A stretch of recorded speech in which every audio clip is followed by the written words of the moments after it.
ফুল গাছের মধ্যে সবথেকে বেশি খাবারের চাহিদা থাকে এই জবা গাছের, সেটা হাইব্রিড হোক অথবা দেশি জবার।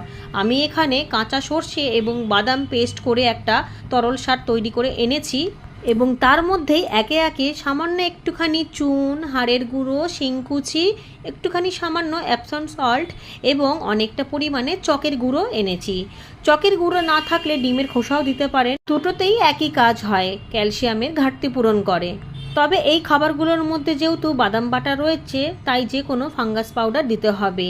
হলুদ গুঁড়োও দেওয়া যেতে পারে অথবা সাব ফাঙ্গিসাইড, অথবা আমি যেমন নিমখোল দিচ্ছি সেটাও দেওয়া যেতে পারে। নিমখোলে এমনিতেও নাইট্রোজেনের সোর্স থাকে খুব ভালো। এখানে প্রতিটা উপাদানই জবা গাছের সমস্ত চাহিদা পূরণ করে দেয় এবং জবা গাছে টানা কুড়ি আসতে থাকে এবং সেখান থেকে ফুলগুলো যথেষ্ট বড় বড় হয়। এই খাবারটা কোনোভাবেই আমি পচাবো না 2 দিনের জন্য অথবা 3 দিনের জন্য, সঙ্গে সঙ্গেই গাছের গোড়ায় দেবো।